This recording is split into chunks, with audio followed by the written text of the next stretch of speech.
What up, it's Shankster94, and welcome to the prologue for my full play of Resident Evil Gaiden. Now, as always, with these prologues, this video is meant to give you some details about the game in general, and information on how I will go about playing the game, as well as a quick peek of the gameplay elements. You won't see any actual playthrough in this video, so I recommend moving on to the main playthrough if you want to skip all of this. So Gaiden is the next spin-off title in the series after Survivor, and was released exclusively on the Game Boy Color. This makes it the first in the franchise to be released on a handheld gaming device. It's not the first to be created for a handheld, however, since the original Resident Evil had a Game Boy Color port intended, but the project was cancelled and now can only be played with a leaked ROM of the game. Now, Gaiden, from a critical standpoint, is considered one of the worst games in the series, but in my personal opinion, it's actually the third worst game, with Operation Raccoon City and Umbrella Corps being the second and first, respectively. The reasons for the generally unfavorable feedback for this game are mainly the choice of platform, the Game Boy, the visual perspective, and the graphics, and perhaps even the overall plot. For all intents and purposes, this game is non-canon to the franchise, as its plot is contradicted by the main series in key parts, and the events within are ignored. This game features the return of Barry Burton from the original game, and Leon Scott Kennedy from Resident Evil 2. It also introduces a young girl by the name of Lucia, whose role will be revealed when I play through this game. Now, when it comes to me actually playing this game, I only have to play through it once to consider it a full play. This is because the zapping system that's been in most of the games up to this point is non-existent, as well as there being no minigames or unlockables upon completion, not even an infinite rocket launcher. So this game can be considered the first in the franchise to not have an infinite unlockable weapon. And it's also going to be the first game I only play through once. It's also a pretty short game overall. Not as short as Survivor, but still shorter than like all the rest of the games I've played up until this point. So there's not a whole lot to cover, and I'm not even sure if there'll be a bonus video for it. Rather, it's probably just going to be a straight epilogue after I play through it. So yet another first about this game is the fact that there's no demo gameplay featured on here. So the best way to give you a quick look of the gameplay is to show you myself. So as you can see, this game is displayed in a top-down perspective, being on the Game Boy and all. So it gives you the feel of like a classic side-scroller 8-bit game, sort of. And very 8-bitty music soundtrack, which I actually enjoy a little bit. The whole pixelated music, I kind of I can sometimes rock out to for some reason. But anyway, I'm actually playing this through a Game Boy Color emulator that I have installed on my PC. This gives me the ability to feign a 1080p quality video of an 8-bit 144p game. That being said, this is the best quality I can give you guys of such a retroized game, which I'm pretty sure actually beats playing it on the native Game Boy Color. Hopefully you can forgive the pillar boxes on the side of the screen. This is due to the standard aspect ratio of the Game Boy Color. I probably could stretch it if I go into my settings, but it would look really flat and stretched. I don't think you want that. Alright, so I want to show you guys something real quick. So let me just pause right there and go into my emulator settings. So let's go to options. So in my settings, I have a filter menu. So there's something I just recently learned about, and I wish I knew about it before I made the weapon review for this game. Right now, there's no filter applied. And here, so here's the gameplay. No filters applied. Okay. So pixelated as hell, but still probably better than the Game Boy Advance, being on a 1080p PC and all. Anyway, so now you got used to it in regular with no filters. So now check this out. Watch what happens when I apply this Super 2X SAI filter to the game. Bam! Alright, did you see that? So this filter smooths out all of the pixelation, and so now, yeah, it looks a lot better than it did earlier. So this is probably the best quality I can give you guys. So check it out. I'm going to go into the menu real quick with Barry, and I'm going to go to this handgun. Alright, so right now I'm inspecting the handgun. So here's a side-by-side comparison of checking the handgun out.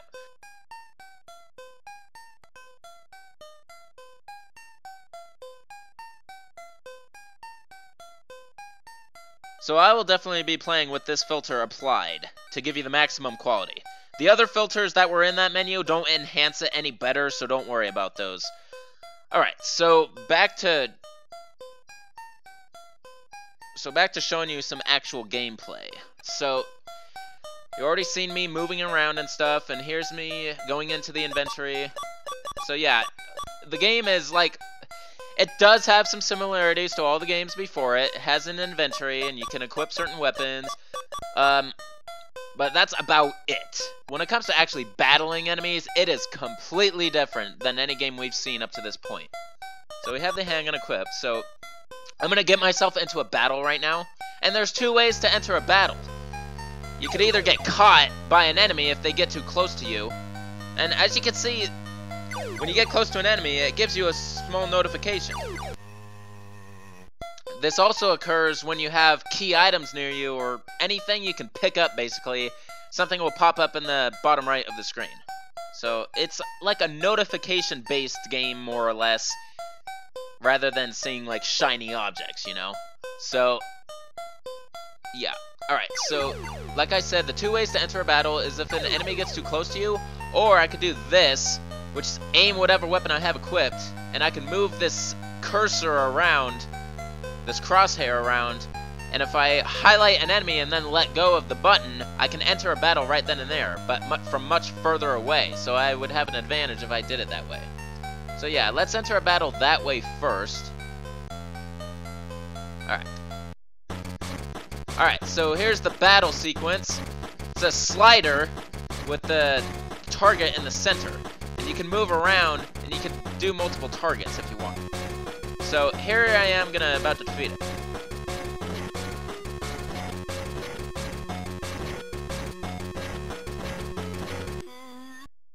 Okay, so as you saw, I can only hit the enemy is if I press the action button in that center portion of the slider.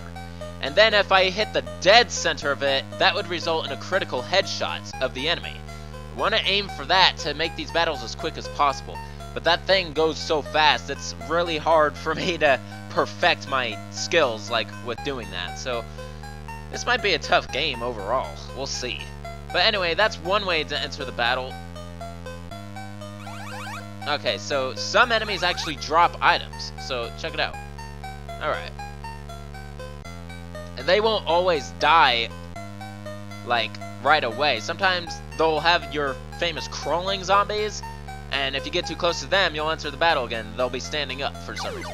Alright, so now I'm going to enter this battle with the zombie getting too close to me. The thing is, once it gets close to you, you could push him away a little bit if you, like, spam the directional buttons. So, if I, like, do like this while he's, like, grabbing me, I can push him away a little bit. If I don't do anything, he'll be right up in front of me, and he'll be in range to attack me quite a bit. So let's do this. Alright, so there...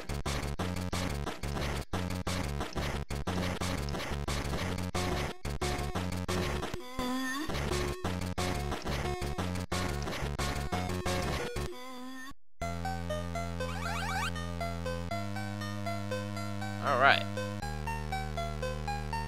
So this game also has, like, files, too. Like, hidden files. So, that'll be definitely something. I think there's a total of 12 files in this game, so that's something I plan on doing. I gotta get all 12 files. Hopefully I do that within this one playthrough. Otherwise, I'm gonna have to include the other files in a bonus video. But, yeah, I'm only playing through this game one time, like video-wise. If I have to go through it again to get anything I may have missed, okay. But I'm only featuring the whole game one time, people. So, that is for sure. Alright, so now I'm gonna show you one more feature of being in a battle sequence. You could actually run away from battles. This game is very, like, it's almost RPG style, if you ask me. So check this out. I'm gonna run from this battle, even though I'm gonna enter it deliberately. Oh, come on. So if I press the select button, then what I have to do is hit the center of this.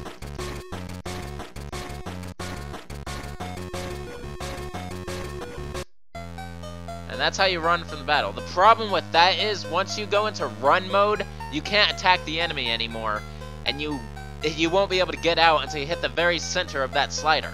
And even then, it pretty much gives, as a consequence, it lets the enemy get you a little bit before you can get away from the battle, almost in all circumstances. So yeah, so anyway, there's gameplay for you guys. I think that's going to conclude my prologue to my playthrough of this game. So since I'm only going to play through it once, we should be spending the least amount of time up to date on it. We shall see though, because there's always a chance that outside events may plague my free time. But there's no way I should be on it longer than Code Veronica. Alrighty people, that's gonna do it. So this is Shankster94, aka TheGamerShankster. Rate, comment, subscribe. Don't forget to follow me on Twitter at Shankster_94 and to check out my Facebook page. I will see you guys in my playthrough of Resident Evil Gaiden. Alrighty people, peace out.